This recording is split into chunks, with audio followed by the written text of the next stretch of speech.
আপনারা জানেন কি জানি না, বোম্বাই একটা বিশাল বাড়ি আছে, এমন করে রিলায়েন্স কোম্পানির যিনি মালিক তার বাড়ি রয়েছে।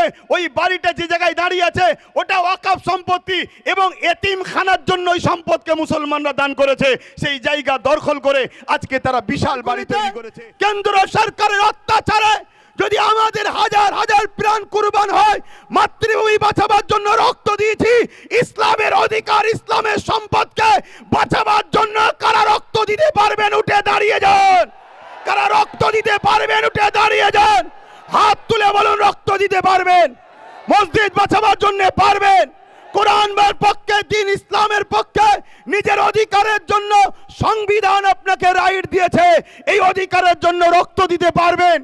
কথা দিচ্ছেন পারবেন তো নাকি? যদি নিয়ে নেয় ভারতের মুসলমান শোনো, পশ্চিম বাংলার মুসলমান শোনো, তোমরা পরিচয় দিতে পারবে না তোমরা ভারতীয় ছিলে, তোমরা পরিচয় দিতে পারবে না। ফুরফুরা আহলে সুন্নাত ওয়াল জামাত 20 থেকে 30 লক্ষ লোকের সমাগম কলকাতার রাজপথে করতে চাইছে। আপনারা ওই 20-30 লক্ষের মধ্যে আপনারা কেউ শামিল হতে ইচ্ছুক আছেন? হাত তুলে বলুন আছেন। 1995 এর আইন এখনো লাগু আছে। সেই আইন অনুযায়ী ওয়াকফের যারা দায়িত্ব আছে, আমার রাজ্যেও যারা রয়েছে, তারা আমার রাজ্যের ওয়াকফ সম্পদকে এখনো কেন উদ্ধার করছে না, এখনো কেন ডিজিটালকরণ করে নেটে নামগুলো তুলছে না? এই গাফলতি করার পিছনে আমার বলতে বাধ্য হচ্ছি, যাতে করে কেন্দ্র আইন করে আর এই সম্পদগুলোকে দখল করে দেয়। তার জন্যই গাফলতি ষড়যন্ত্র চলছে। ঠিক না বেঠিক? জোরে বলুন ঠিক না বেঠিক? 897 বিঘে জায়গা এখনো পশ্চিম বাংলার হারু আব্বাস আলী হুজুরের বেদখল হয়ে আছে। রাজ্য সরকার বলেছিল ওই জায়গাগুলোকে উদ্ধার করে দেবে। এই আন্দোলনটাও আমাদের করা দরকার আছে না নয়? জোরে বলুন আছে না? আজকে যারা ওয়াকফকে দখল করে বসে আছে ওদের উচ্ছেদ করে আমাদের মসজিদের জায়গা, আমাদের কবরস্থানের জায়গা, আমাদের মাদ্রাসার জায়গা, আমাদের ওয়াকফের জায়গা আমাদের ফিরিয়ে নেবার জন্য লড়াইয়ের দরকার আছে না নয়? আছে না? অধিকারের মতো মানুষ যদি মনে করে যেদেরকে প্রশাসন দিয়ে ঠান্ডা করে দেবো, শুভেন্দু অধিকারী বাবুকে বলে যায় তোমার প্রশাসন কম পড়ে যাবে, সংবিধান বুকে রেখে সংবিধানকে বুকে নিয়েই মরবো আমরা, কিন্তু তোমার প্রশাসনকে কমিয়ে দেবো আমরা। কেন্দ্র সরকার দখল করবে, দখল করে 1400 বছরের মসজিদকে বিরান করে দিতে চাইছে, ভেঙে দিতে চাইছে। যেমন আজকে জল জঙ্গলি সম্পদ আদিবাসী ভাইদের হাত থেকে কেড়ে নিয়েছে, ঠিক তেমনি 1300 বছরের গুজরাটের মসজিদকে ভেঙে দিয়ে কর্পোরেশন প্রমোটিংদের হাতে তুলে দেবে, এক কথায় আদানি আম্বানির হাতে তুলে দেবে। আপনারা জানেন কি জানি না, বোম্বাই একটা বিশাল বাড়ি আছে, এমন করে রিলায়েন্স কোম্পানির যিনি মালিক তার বাড়ি রয়েছে। ওই বাড়িটা যে জায়গায় দাঁড়িয়ে আছে ওটা ওয়াকফ সম্পত্তি এবং এতিমখানার জন্য ওই সম্পদকে মুসলমানরা দান করেছে। সেই জায়গা দখল করে আজকে তারা বিশাল বাড়ি তৈরি করেছে। তাদের ভয় হয় কোনো দিন যদি মুসলমান তার সম্পদকে নিয়ে নেয় তাহলে আমার বন্ধুর এই বাড়িটা চলে যাবে। তাই কেন্দ্র সরকার এই ওয়াকফকে অ্যাক্টের নামে, সংশোধনের নামে নিজের সম্পদকে হরণ করতে চাইছে।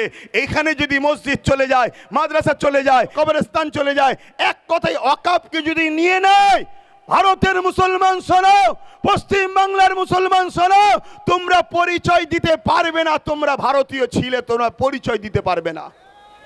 তাহলে বলো, বাঁচতে গেলে এই ওয়াকফের বিরুদ্ধে আমাদেরকে লড়াই জারি রাখতে হবে না হবে না? করে বলুন, ওয়াকফের বিরুদ্ধে লড়াই করতে হবে না হবে না? তাতে যদি হাজারো প্রাণ বুলেটের গুলিতে, বোম বন্দুকের গুলিতে, কেন্দ্র সরকারের অত্যাচারে যদি আমাদের হাজার হাজার প্রাণ কুরবান হয়, মাতৃভূমি বাঁচাবার জন্য রক্ত দিয়েছি, ইসলামের অধিকার ইসলামের সম্পদকে বাঁচাবার জন্য কারা রক্ত দিতে পারবেন উঠে দাঁড়িয়ে যান। কারা রক্ত দিতে পারবেন উঠে দাঁড়িয়ে যান। হাত তুলে বলুন রক্ত দিতে পারবেন। মসজিদ বাঁচাবার জন্য পারবেন। কোরআনের পক্ষে, দিন ইসলামের পক্ষে, নিজের অধিকারের জন্য সংবিধান আপনাকে রাইট দিয়েছে, এই অধিকারের জন্য রক্ত দিতে পারবেন। কথা দিচ্ছেন পারবেন তো নাকি? এই লড়াই আজকে শেষ হলে হবে না। ঝড় এসুক, পানি এসুক, তুফান এসুক, লাঠি চার্জ হোক, গুলি মারুক, বোম মারুক, আমাদের এই লড়াই রাজপথে চলতে থাকবে। হাত তুলে বলুন, হাত তুলে বলুন। আজকে বড় দুঃখের সাথে বলতে হয়, ওয়াকফ আন্দোলন পুরো দেশ জুড়ে চলছে। সব আন্দোলনকে আমি সমর্থন করি, কিন্তু আজকে আমার রাজ্যে তো কলিকাতায় বিশাল বিশাল মিটিং হচ্ছে ওয়াকফ নিয়ে। আগামী দিন ফুরফুরা শরিয়া আহলে সুন্নাত ওয়াল জামাত 20 থেকে 30 লক্ষ লোকের সমাগম কলকাতার রাজপথে করতে চাইছে। আপনারা ওই 20-30 লক্ষের মধ্যে আপনারা কেউ সামিল হতে ইচ্ছুক আছেন? হাত তুলে বলুন আছেন। কিন্তু এই লড়াই আমাদের বড় ভয়ানক হবে, ওই লড়াই কিন্তু বিশাল হবে। প্রয়োজন হলে আমরা মাসকে মাস কলিকাতাতে রয়েও যেতে পারি, রাজি আছেন? বলুন নিজের বাচ্চাদের ভবিষ্যতের জন্য থাকতে ইচ্ছুক আছেন? হাত নামান। আন্দোলন তো এইভাবে হয়। আর একটা কথা বলে যাই, আজকে যারা আন্দোলন করছে এদের আন্দোলনকে সাধুবাদ জানাই, কিন্তু এদেরকে জিজ্ঞাসা করুন কেন্দ্র সরকার যেমন ওয়াকফ বিলের অ্যাক্টের নামে আইন তৈরি করে ওয়াকফকে লুটতে চাইছে, ঠিক তেমনি এখনো কিন্তু আইন করতে পারে না। আন্দোলন চলছে, কিন্তু আমার রাজ্য 1,45,000 বিঘার উপরে একর সম্পত্তি আমার রাজ্যেতে বেদখল হয়ে আছে। আমার রাজ্যের মধ্যে রয়েছে, কিন্তু বেদখল হয়ে আছে 75,000 বিঘে একর জমি। এটা এখনো উদ্ধার হয়নি। এই বিষয়েও আন্দোলনের দরকার আছে না না?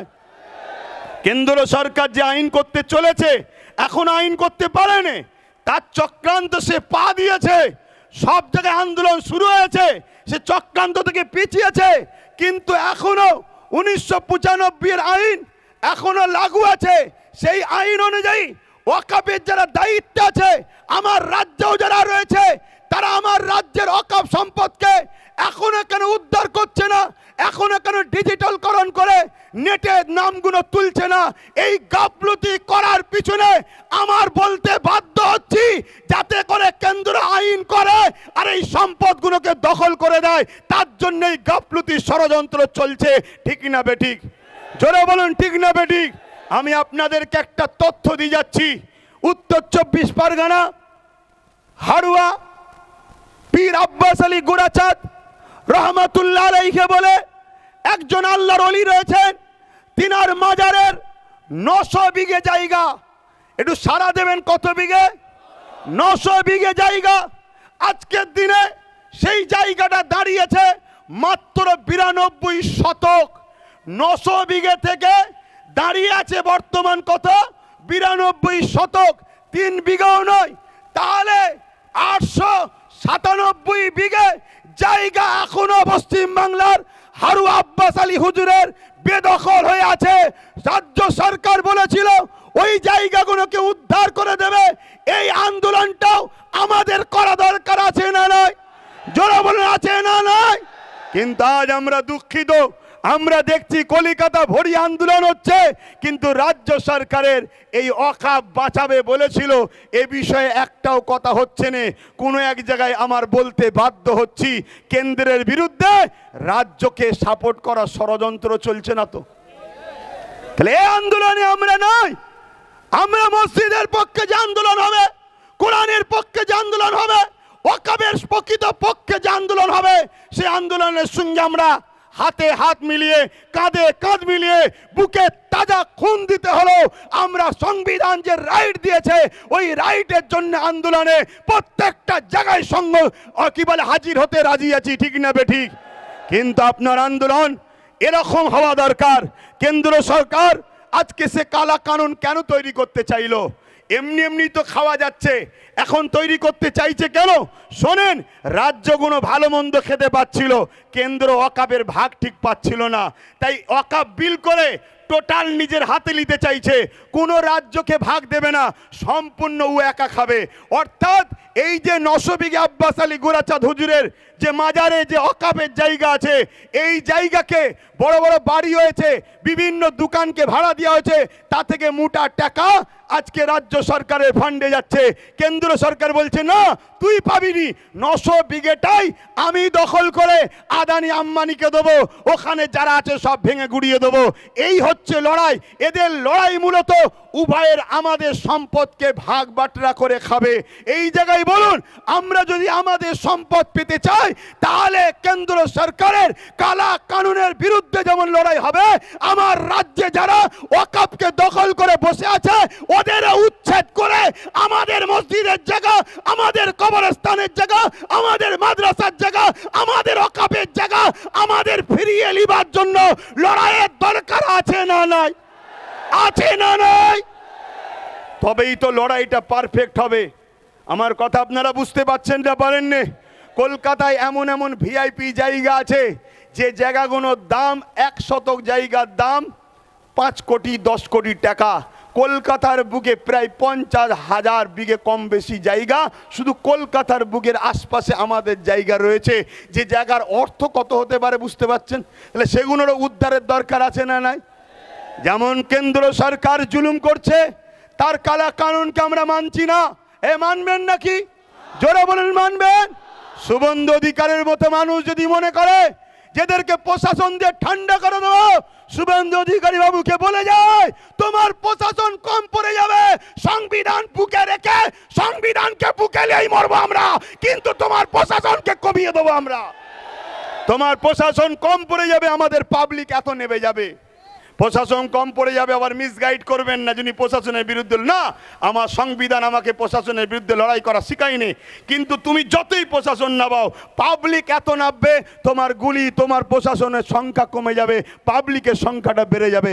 এটাই মূলত বলার উদ্দেশ্য। কিন্তু এর পাশাপাশি এটাও বলবো, আমাদেরকে যে ধোঁকা দেওয়া হচ্ছে এই ধোঁকা থেকেও সজাগ হওয়ার দরকার আছে না নাই? কথা বলুন, আছে না নাই?